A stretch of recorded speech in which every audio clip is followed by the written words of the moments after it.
Hello, my name is Valentina Vinci and I am an Italian actor based in London. I'm specialized in Shakespeare and I have two theatre companies that do Shakespearean adaptations. So one of them is called the Shakes in Shakespeare and we do Q-scripted work, and the other one is called International Actors Ensemble and we do multilingual, multicultural adaptations of Shakespeare.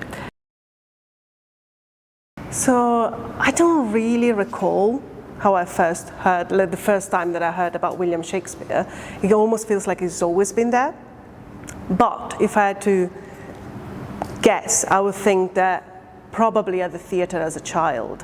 My family really loved theatre, so they kept taking me to plays. So I wouldn't exclude to have seen like an early adaptation of Romeo and Juliet when I was a child. The first thing that made me want to know more about Shakespeare and specialize in Shakespeare was a workshop when I was 15, and we had this incredible Welsh teacher who came down to Italy, and he embarked in this crazy thing that was like teaching Shakespeare in English to a bunch of Italian kids who could not speak English. He could not speak Italian. It was a mess. But then using the sound of Shakespeare, he was working on sonnets, and using the sound of Shakespeare, that kind of created like common language anyway. So yeah, it was in that moment that something happened and I was like, oh, I want to know more about that. So that's a starting point. So I have some favorite quotes. They are probably for the wrong reasons favorites, but one of my favorite ones is a horse, my kingdom for a horse, from Richard III.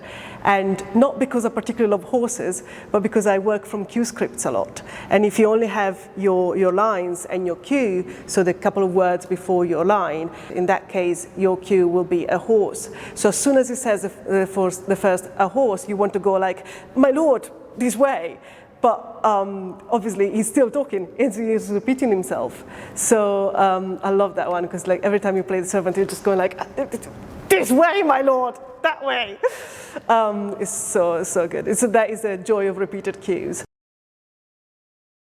Right, people get so much wrong about Shakespeare. No, I'm joking. You can't go wrong. Like, you can't really get anything wrong about Shakespeare, but I think like he's got a bit of a reputation for being highbrow.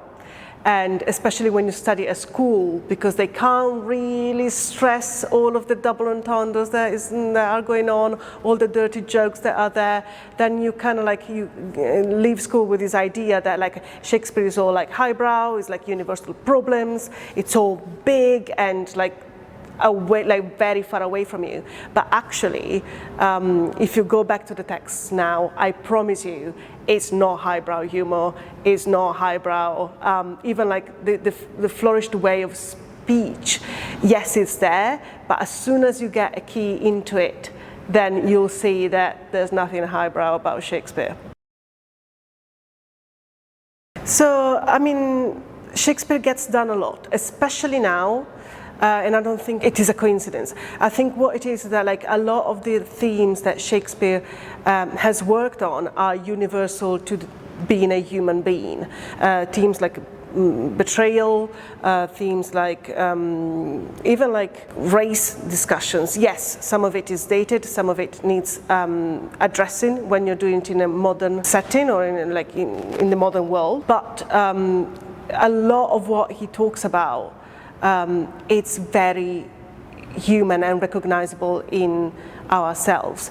Even if you take Hamlet, which is such a big, difficult play, but like at the core of it, it's basically familial relationships. It's what is going on between him, his mother, his uncle, his dad. Right, in my opinion, Shakespeare's best play is Scottish play, and I am gonna get a lot of like flack about it. But basically, I think what he managed to do in Macbeth was compactness. It's much shorter than the other plays, but it's so compact, it works really well. There's humor in it, as well as drama and horror and gore, and it's fantastic. And I think it's the one that, like, if I ever have to introduce somebody to Shakespeare, that's the one I go with. But my personal favorite is Measure for Measure. And gosh, I don't know why. It's a play that I connect with a lot, mainly for the political themes. I really like this idea of this duke who has done something, we don't know what, is treading like warm waters, and he just goes like, right, I'm off. Like, you take the power, you do you, like you sort out this mess, I'm just gonna go and watch this from afar. He doesn't actually watch it from afar, he comes back and as a priest and like he meddles anyway. But I really like this kind of like political situation where like nothing is quite as it should be because it's so relatable to today. So speaking about like what the entertainment scene was like before Shakespeare, I am no theatre historian, but I do work with a company that's called Beyond Shakespeare, where we are reading through and working through the catalogue of early modern plays that were there before Shakespeare and then after. I think we've pretty much finished everything that was before.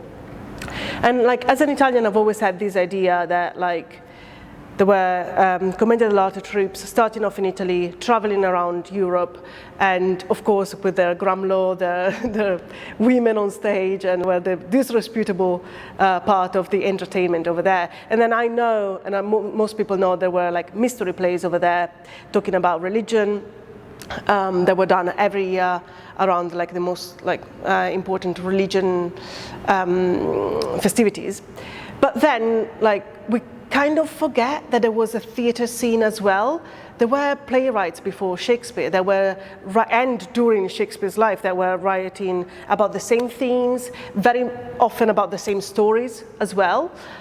We just don't have as much of their plays saved, or like that have been saved throughout the centuries and they've made it to us, so their works are not complete. I think the reason why we love Shakespeare so much and why we, as such like a stepping stone and is such an iconic playwright, is because not only we have all his works, or most of his works, but he managed to capture the characters, the nature of the human nature of the characters, as well as putting them in a language that flows so well.